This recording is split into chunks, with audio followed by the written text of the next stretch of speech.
ভারতে গ্রেফতার হাদি হত্যাকাণ্ডের 2 আসামিকে দ্রুত দেশে ফিরিয়ে আনা হবে বলে জানিয়েছেন পুলিশের নবনিযুক্ত আইজিপি মোহাম্মদ আলী হোসেন ফকির। দেশটি থেকে তাদের সাথে যোগাযোগ হয়েছে, তারা এই ব্যাপারে কার্যক্রম গ্রহণ করছে।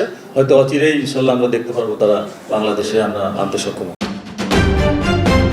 তারাও যদি চাই তাদের নেতাকর্মী যারা আছে যেমন খালেদা জিয়া, জিয়াউর রহমান, তাদেরকে দিয়ে তারা ব্যবসা করতে পারে। তো এআই দিয়ে তো আসলে কাউকে আসলে ঠেকানো যাবে না। পৃথিবীতে আসলে কোনো পাগলও মনে হয় যে ফেসবুক অ্যাকাউন্ট দিয়ে কখনো কারো হত্যার পরিকল্পনা করে না। আইডি হ্যাক হয়নি, তবে হচ্ছে এটা ক্লোনিং করা হয়েছে বেশ কয়েকটা আইডি থেকে দেখলাম।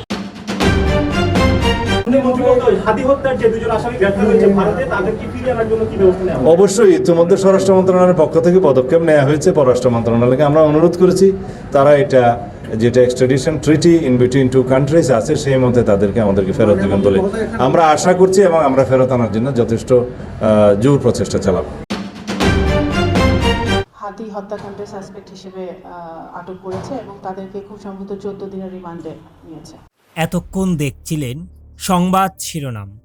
হাদি হত্যার মূল আসামি ফয়সাল ও তার সহযোগী আলমগীরের গ্রেপ্তারের পর থেকেই একটি গুঞ্জন সামাজিক যোগাযোগ মাধ্যমে ব্যাপক আলোচিত হচ্ছে। হাদি হত্যায় জড়িত রয়েছেন ডাকসু নেত্রী জুমা। তবে কি আসলেই তিনি জড়িত রয়েছেন? ইতোমধ্যেই ফয়সাল সহ তার সহযোগী আলমগীরকে 14 দিনের রিমান্ড দিয়েছে ভারতীয় আদালত। এছাড়াও বন্দি বিনিময় চুক্তিতে বাংলাদেশে ফেরানোর চেষ্টা করছেন স্বরাষ্ট্রমন্ত্রী সালাউদ্দিন। ইনকিলাব মঞ্চের আহ্বায়ক, জুলাই আন্দোলনের অন্যতম মুখপাত্র শহীদ শরীফ ওসমান বিন হাদি হত্যার ঘটনায় নতুন মোড় এসেছে। প্রধান আসামি ফয়সাল করিম মাসুদ এবং তার সহযোগী আলমগীর হোসেনকে ভারতের পশ্চিমবঙ্গ থেকে গ্রেপ্তার করা হয়েছে। এরপর থেকেই সামাজিক যোগাযোগ মাধ্যমে ছড়িয়ে পড়েছে নানা গুঞ্জন। বিশেষ করে ডাকসু নেত্রী ফাতিমা তাসনিম জুমার নাম জড়িয়েছে। কিন্তু সত্যি কি তিনি এই হত্যায় জড়িত? আসুন বিস্তারিত জেনে নেই। গত 12ই ডিসেম্বর দুপুরে ঢাকার পুরানা পল্টনে বক্স কালভার্ট সড়কে ব্যাটারি চালিত রিকশায় বসা অবস্থায় শরীফ ওসমান বিন হাদিকে গুলি করা হয়। মোটরসাইকেল আরোহী হামলাকারীরা পালিয়ে যায়। গুরুতর আহত হাদিকে সিঙ্গাপুরে নেওয়া হয়, কিন্তু 18ই ডিসেম্বর তিনি মারা যান। এই ঘটনায় পল্টন থানায় মামলা হয়, যা পরে ডিবি তদন্ত করে। তদন্তে উঠে আসে প্রধান শুটার ছিলেন ফয়সাল করিম মাসুদ ওরফে রাহুল, যিনি ছাত্রলীগের সাবেক নেতা। তার সহযোগী আলমগীর হোসেন, যিনি আদাবর থানা যুবলীগ কর্মী। হত্যার পর তারা দেশ ছেড়ে পালান। প্রথমে মেঘালয় সীমান্ত দিয়ে ভারতে প্রবেশ করেন, পরে বিভিন্ন স্থান ঘুরে পশ্চিমবঙ্গের বনগাঁও সীমান্ত এলাকায় আসেন। সম্ভবত আবার বাংলাদেশে ফেরার চেষ্টা করছিলেন তারা। গত শনিবার দিবাগত রাতে ভারতের পশ্চিমবঙ্গ পুলিশের স্পেশাল ট্রাক ফোর্স তাদের গ্রেপ্তার করে। বাংলাদেশের প্রতিরক্ষা গোয়েন্দাদের তথ্যের ভিত্তিতে এই অভিযান চালানো হয়।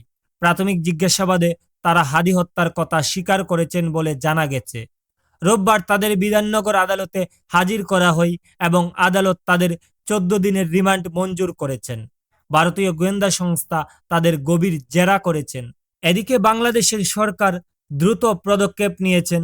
স্বরাষ্ট্রমন্ত্রী সালাউদ্দিন আহমেদ জানিয়েছেন, ইতোমধ্যেই পররাষ্ট্র মন্ত্রণালয়ের মাধ্যমে ভারতের কাছে আনুষ্ঠানিক অনুরোধ পাঠানো হয়েছে। দুই দেশের মধ্যে বন্দি বিনিময় চুক্তির আওতায় ফয়সাল ও আলমগীরকে বাংলাদেশে ফিরিয়ে এনে আইনের মুখোমুখি করা হবে। আইএসপি আরও নিশ্চিত করেছেন যে হস্তান্তর প্রক্রিয়া শুরু হয়েছে। এই গ্রেপ্তারের পর সামাজিক যোগাযোগ মাধ্যমে ব্যাপক আলোচনা চলছে। একটি গুঞ্জন ছড়িয়ে পড়েছে যে হাদি হত্যায় ডাকসু ও মুক্তিযুদ্ধ ও গণতন্ত্র বিষয়ক সম্পাদক ফাতিমা তাসনিম জুমা জড়িত। কেউ কেউ দাবি করছেন তিনি এই ঘটনার সঙ্গে সংশ্লিষ্ট, কিন্তু উপলব্ধ তথ্য ও সংবাদ সূত্র অনুযায়ী এই দাবি কোনো নির্ভরযোগ্য প্রমাণ পাওয়া যায়নি। জুমা নিজেও এবং ইনকিলাব মঞ্চের অন্যান্য নেতারা বরং হাদি হত্যার বিচার দাবিতে সরবর। তিনি একাধিকবার বলেছেন, প্রধান আসামি ফয়সালকে জীবিত অবস্থায় হাজির করতে হবে। হত্যার পরিকল্পনাকারীরা জানাজার সামনের কাতারে ছিলেন বলেও অভিযোগ তুলছেন। বিভিন্ন ফ্যাক্ট চেক সূত্রে দেখা গেছে, জুমার নামে ছড়ানো কিছু ফটোকার্ড এবং উক্তি সম্পাদিত ভুলভাল প্রচারিত হচ্ছে। এই ঘটনা নিয়ে তদন্ত এখনো চলমান। ডিবির অভিযোগপত্রে ফয়সালকে সরাসরি শুটার এবং আলমগীরকে সহযোগী হিসেবে উল্লেখ করা হয়েছে। অন্য কয়েকজন সহযোগীকারী গ্রেপ্তার হয়েছেন দেশের অভ্যন্তরে। সম্মানিত দর্শক, শহীদ উসমান বিন হাদির মতো একজন তরুণ নেতার হত্যা এখনো দেশের মানুষ মনে গভীর ক্ষত তৈরি করেছে। আমরা আশা করি দ্রুত হস্তান্তর ও বিচার প্রক্রিয়া সম্পূর্ণ হয়ে সত্য উন্মোচিত হবে এবং দোষীদের দৃষ্টান্তমূলক শাস্তি নিশ্চিত হবে।